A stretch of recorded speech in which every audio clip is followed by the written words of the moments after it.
Rethinking the Oriental Carpet in Early Renaissance Paintings. In this series of 7 lectures, we're going to step away from conventional wisdom and rethink the role of the Oriental carpet in early Renaissance paintings. I'm going to interpret the information derived from the Carpet Index in an entirely new way. This series will challenge conventional wisdom by suggesting that, instead of being luxury items of Muslim manufacture before 1500, carpets can be seen as demographic markers, visual witnesses to the movement of populations of Eastern Christians to the West in the early modern period. And as such, they give us a whole new window onto the Renaissance. Segment 3, the Relic Carpet of Siena. Siena, 28 March, 1328. On this day, the rector of the Scala Hospital, Giovanni Tolomei, requested that he and his wife Andrea be allowed to build a chapel within the great hall of the hospital, called the Pellegrinaio. The chapel was to be dedicated to the parents of the Virgin, Anna and Joachim, in honor of his wife's parents. And it was in this chapel that orphan girls and foundlings, who were raised in the Scala orphanage and provided there with dowries, were to be married. Santa Maria della Scala was the major charity of Siena that served not only local foundlings and orphans and the poor and sick of Siena, but also served as caregivers to the thousands of pilgrims who streamed through the city on their way to and from Rome. Within 4 years of building the chapel inside the hospital, Giovanni Tolomei also commissioned Pietro and Ambrogio Lorenzetti and their brother-in-law Simone Martini to decorate the facade of the hospital with frescoes highlighting the early life of the Virgin with her parents. The fresco itself is long gone, so I've imposed a copy of it here, because it's here, around 1333 to 1335, on the facade of the city's major charity, and at the commission of a particular family, the Tolomei family, that the carpet first appears in Siena in its initial role as a wedding carpet. Where did this distinctive carpet come from, and how did it arrive in Siena? And why was it copied beginning around 1300, an astonishing 18 times over the next 150 years, but only in Siena and its surrounding countryside? How do we reconcile any of this information with traditional theory? I'm not going to answer these questions by saying that this repeating carpet was a luxury item of Muslim manufacture, because clearly in this instance, it isn't. It's a modest, folkloric flat weave with a tree of life motif that over time appears to become faded and fragmented with age. Yet it continued to be copied. And as such, I suggest that we need to consider this repeating carpet to be a relic and treat it as a demographic marker of the movement of small groups of Eastern Christians. My research suggests refugees from the Armenian kingdom of Cilicia in Asia Minor into Tuscany by the early modern period. What sort of evidence do we find for that speculation? As in the last segment, we're going to look at 3 forms of evidence: pictorial, historical, and demographic. No single form of evidence is conclusive in itself, but added together they make a fairly cogent case for the following story. If we begin with the pictorial, we immediately find a strong Franciscan link to the relic carpet. In that, of the 18 paintings themselves, at least 13 of them are overtly Franciscan in theme, or feature Franciscan saints, or are known to have come from Franciscan churches in Siena and its countryside. So what's the possible connection between the Franciscans and the supposedly Armenian relic carpet that I claim was venerated in the Tuscan countryside? Well, in fact, there's a strong historical link between the Italian Franciscans and the Armenians of Cilicia in the 13th century that's well documented, if not well known. We know from numerous sources that during their first 75 years in Asia Minor, the Franciscans converted many of the kingdom's nobility and upper classes to the Latin form of worship. Even King Hetoum II became a Franciscan tertiary and was buried in the order's robes when he died in 1307. Living among the Cilicians for 75 years, the Franciscans were certainly exposed to the kingdom's exceptionally skilled illuminators, such as Taurus Roslin and many others, whose workshops produced superb ecclesiastical manuscripts around the mid-13th century.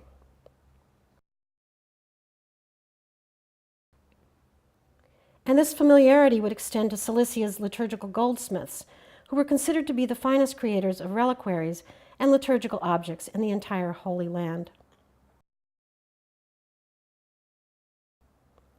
However, by the time of the fall of Acre to the Egyptian Mamluks in 1291, both the Franciscans and the Cilician artisans were in trouble. Like so many other Christians, the Franciscans found that it was prudent to leave the Levant, and they regrouped back in Italy. At the same time, the livelihoods of many Cilician artists and their workshops, including illuminators and ecclesiastical goldsmiths, were seriously threatened by the resurgence of Sunni Muslim hegemony in Asia Minor, where there was absolutely no interest in their new overlords in supporting the production of Christian art. Back in Italy, however, at that same time, the regrouping Franciscans and their fellow Dominicans who had fled back home were seriously interested in Christian art and artists, as they were building their enormous preaching churches all over the Italian peninsula.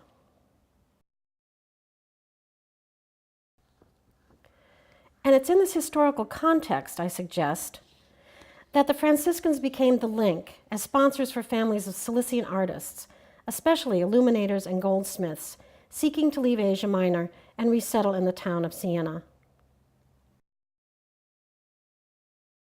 The bustling Pilgrimage Road town was a natural marketplace for religious objects of every variety, icons, small devotional altarpieces, and gold liturgical objects of every price and quality. And here I want to cite the excellent work of Diane Norman and Hayden McGinnis, and especially that of Keith Christensen of the Met in New York, who've written so extensively on the art and material culture of Siena.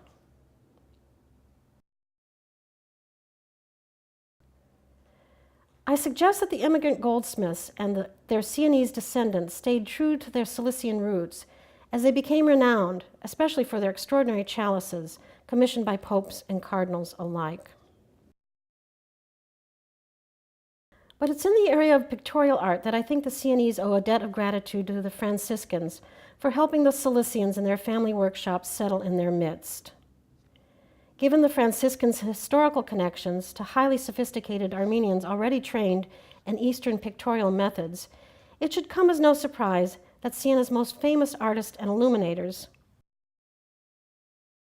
have been consistently called Byzantine-influenced, unlike their more progressive Florentine counterparts.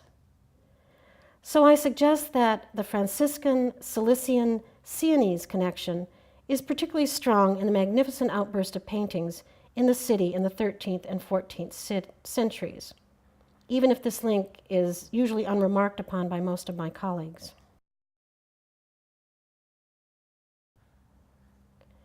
Along with the movement of these family groups to the west, I'm certain that the relic carpet itself was brought into Italy after the fall of Acre, probably around 1295 and no later than 1300.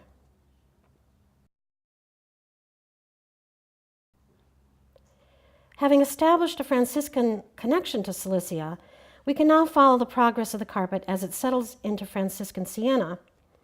We've already noted that at least 13 of the 18 paintings have a connection to the Franciscans from 1300 until about 1462. And so using chronological data from the Carpet Index, it's instructive to follow the appearance of each of these paintings over time. The first time the carpet appears, it's in Giotto's Jubilee altarpiece for St. Peter's in Rome, painted for Cardinal Stefaneschi, a patron of the Franciscans. This is followed by an altarpiece for the Franciscan order in the Tuscan city of Pisa, where the carpet appears in two predella panels relating to the life of St. Francis. This painting is now in the Louvre. We next see it below the feet of St. Louis of Toulouse, a Franciscan who was canonized in 1317, and this painting was by the Sienese master Simone Martini. It's next depicted actually in Siena, on the facade of the Scala Hospital around 1332, where it was commissioned by the rector of the Civic Charity, Giovanni Tolomei, and this is the carpet painting that began this segment. By 1400, the relic carpet had been painted at least 6 times, with 5 of them Franciscan in theme.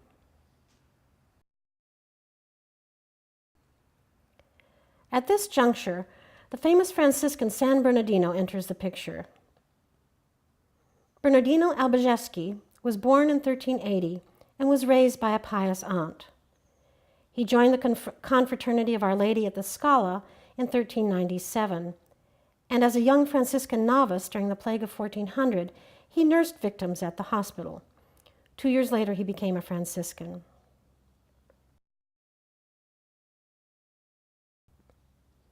As he matured, it became apparent that Bernardino had a gift for preaching public sermons that were wildly engaging. He attracted huge crowds in Siena and wherever he traveled across Italy, preaching against sin, conspicuous consumption, and the Turks. In 1425, after one of his sermons, the phenomenally popular San Bernardino was introduced briefly to a devoted young follower, Silvio Piccolomini, seen here in the blue cloak, who begged to be allowed to join the monk. But there was something about the young man that made Bernardino dissuade him from embracing the aesthetic wife. And this was a good call, as Silvio had years ahead of him of writing erotic poetry and having affairs before he settled down in his 40s and became serious about his religious career. To the astonishment of everyone who knew him, when he was young, Silvio became amazingly successful in Rome, as we shall see later. Locally, the relic carpet merges with the ministry of Bernardino around 1425. And at least 5 more paintings of the carpet linked to the Franciscan San Bernardino will be painted in the Sienese Contado or countryside by the time of his death in 1444. One of these, a sizable altarpiece now owned by the Brooklyn Museum, was probably painted to be part of an ensemble of works planned for Bernardino's favorite retreat, the Osservanza. This tranquil refuge was in the hills over Siena, less than 5 miles away from the city, but worlds apart, where Bernardino went to replenish his spirit whenever he could. Nevertheless, by 1455, after his death and canonization, the legacy of San Bernardino had added 8 additional paintings to the original relic carpet collection.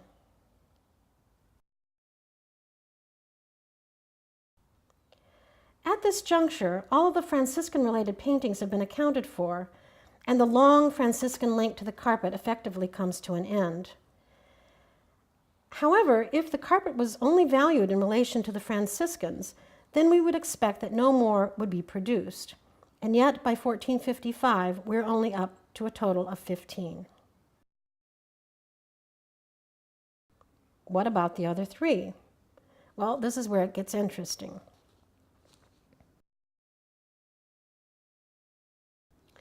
Remember, in 1425, San Bernardino had met the young Silvio Piccolomini. And quite unexpectedly, as Silvio matured, he gave up his carousing, and in his 40s he embraced a religious career instead. To everyone's amazement, this writer of erotic poems and the father of an illegitimate child had become the consummate social climber, and he was elected pope in 1459. As Pope Pius II, Silvio Piccolomini appears to have taken over the patronage of the relic carpet that had been so recently associated with San Bernardino. Possibly this was to continue the memory of a beloved fellow citizen, but far more likely the self-absorbed Silvio took up the patronage for other far more important reasons, as we'll see later.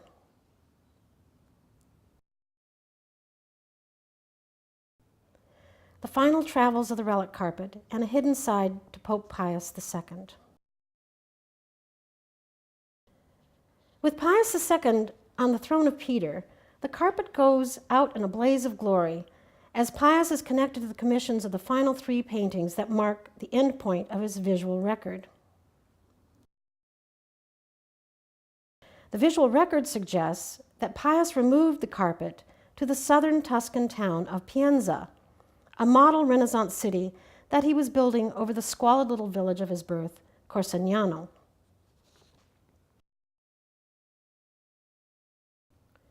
With the last and grandest altarpiece featuring the relic, painted especially for his new cathedral in Pienza, here the carpet appears faded and fragmented, but it's still unmistakably Siena's own. So that should be the end of story, or not. Something or some connection seemed to be missing, and in fact it was. There was a whole nother layer to the meaning of this distinctive relic carpet, and my doubts took me back to its first appearance in Siena, where we began. Back to the Scala Hospital, where Giovanni Tolomei was rector from 1314 to 1339, where the carpet first appears in Siena on the facade, in one of the very few non-Franciscan themes, as a wedding carpet under the feet of the Virgin. From this specific place, a civic charity, and the name of the donor, the Tolomei family, came an insight. Could there be any family connections? The chapel and the facade painting seemed to have personal resonance for Giovanni and his wife, Andrea. In fact, with that clue came a whole new layer of associations with the Tolomei family that was much more subtle than the very obvious Franciscan link, but every bit as important.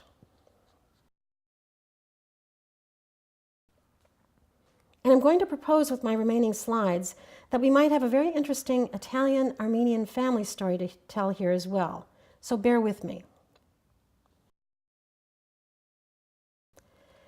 It involves the well-known Tolomei family, who were quite prominent in the Sienese contado, or countryside, for many centuries in the late medieval, early modern period.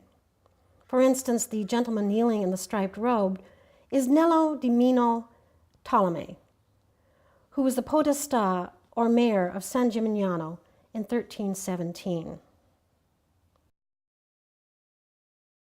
In a signal mark of Italian success, they even had their own family saint, the Blessed Bernardo, who founded the Olivetan order. The family had an impressive palazzo in the heart of Siena. Certainly the family was well established in banking and commerce in the city by the middle of the 13th century, and their members played prominent roles as administrators and philanthropists in the Sienese countryside throughout the early Renaissance.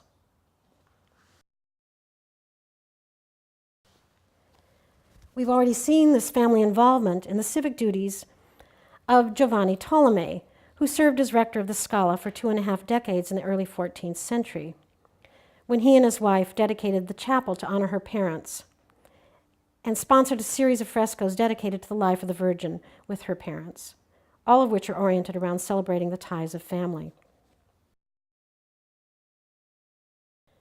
Because of this initial link to the Tolomei family in Siena, and the carpet's specific role in the painting as part of a sacrament of marriage, for the remaining of this lecture, I'm going to assign the Tolomei name to this relic, simply because I have a strong hunch that the actual carpet celebrated in the betrothal of the Virgin came into the Tolomei family early in the 14th century.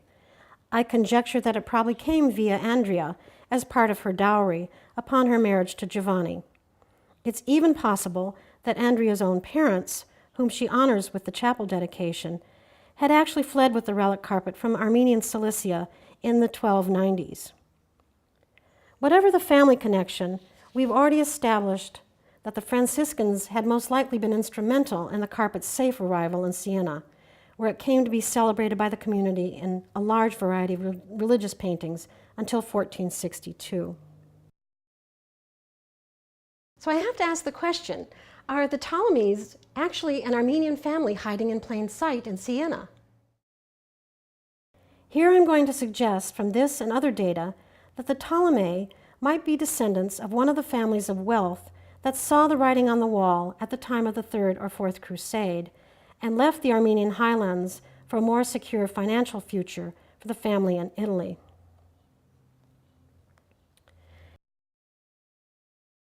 And here we need to bring the subtle method of anthroponymic data into play, where proper names and place names can yield important ethnographic clues. Yet beware, this is a tricky and sometimes elusive method because it can yield as many false positives as real gold. So one has to be careful when employing it by constantly checking it against historical context.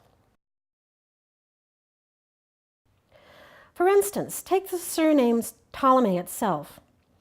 All of the writers agreed that the name, and hence the family, was not native to the city before the late 12th century. One 18th century biographer of the family proposed that the name obviously derives from the Greek-Egyptian name Ptolemy, famous rulers of Egypt after Alexander the Great. This has lots of exotic cachet, but very little historical substance.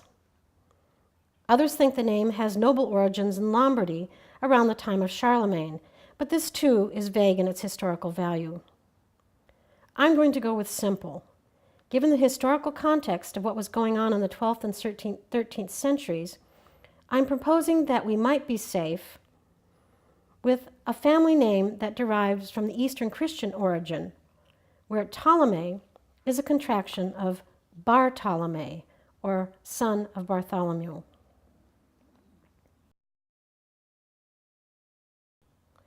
In the last segment, we looked at the prevalence of Tuscan artists whose names were indicative of Armenian heritage, combinations of saints' names such as Taddeo de Bartolo. And I asked you to become sensitive to these possible ethnic indicators, especially the names Bartolomeo or Bartolo. And to these I now add the patronymic Ptolemy, the son of Bartholomew. So let's follow the highlighted family name and see where it leads us. By 1400, the relic carpet had been painted at least 6 times, with 5 of them Franciscan in theme, and the 6th commissioned by the Ptolemy family. Bernardino Albigeski was born in 1380 and raised by a pious Ptolemy aunt.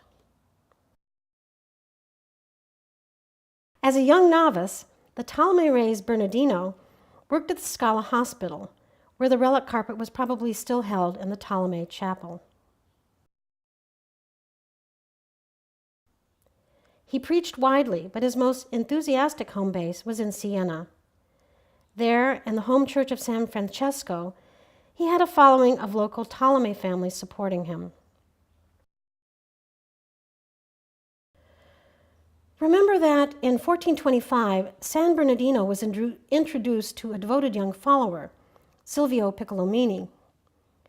We don't know how Piccolomini got a coveted meeting with this Franciscan superstar, but it might not have hurt that the young man had been born Ennius Silvius Bartholomeus Piccolomini. And, like San Bernardino himself, Pope Pius II had been raised by a Ptolemy aunt, Bartolomea Ptolemy. This family link between the Piccolomini and the Ptolemy is seen on the Bucerna cover that shows and records the papal coronation of Pope Pius II, which also features both the Piccolomini and the Ptolemy shields below, and they're quite similar in design. When Pius II became pope, he had his parents' remains reburied in the Ptolemy-favored church of San Francesco. From there on, we moved to Pienza, 1462. Pius rebuilt the humble, almost squalid town of his birth south of Siena, called Corsignano, into a magnificent first instance of a Renaissance city, which he then christened after his papal title, Pienza. This hill town was completely reimagined and rebuilt with papal palaces, a magnificent town square, and a new cathedral. which he also made sure was upgraded to a bishopric, or the seat of a bishop. Nothing in the planning of the town was left to chance or serendipity. Pius II was possibly the first micromanager in the history of early modern era. Every inch of the interior of the new cathedral was planned to the nth degree. He especially commissioned locally renowned painters to create a unique ensemble of 6 large altarpieces, which he had installed in their own side chapels. The high altar was lit by soaring lancet windows, and the entire interior was filled with breathtaking light. Pius himself, in his commentaries, describes the dedication of the cathedral on August 15, 1462, the feast of the Assumption of the Virgin. There, amidst a gorgeous papal ceremony, each of the 6 altars with their specially painted altarpieces above them was personally consecrated by Pius himself, who placed relics within each and sealed them with his seal, and none of the seals have been broken. I think the Ptolemy relic carpet lies undisturbed here in sleepy, perfect little Pienza, far from its place of origin in Armenian Cilicia, and far from the hue and cry of crusaders and Muslims fighting over every inch of the Levant, even far from the hustle and bustle of the pilgrimage town of early modern Siena.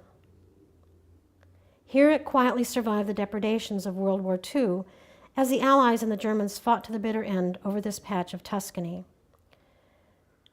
This simple folk-weave carpet, which never was a luxury item of Muslim manufacture, speaks to the hidden history of the footsteps of many, many Eastern Christians who came seeking a better life in a new land.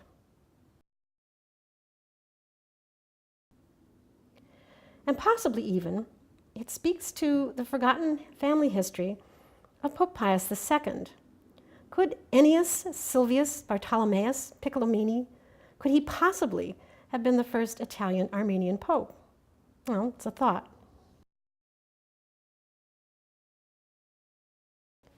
Please join me for the next segment, The Relic Carpets of Flanders.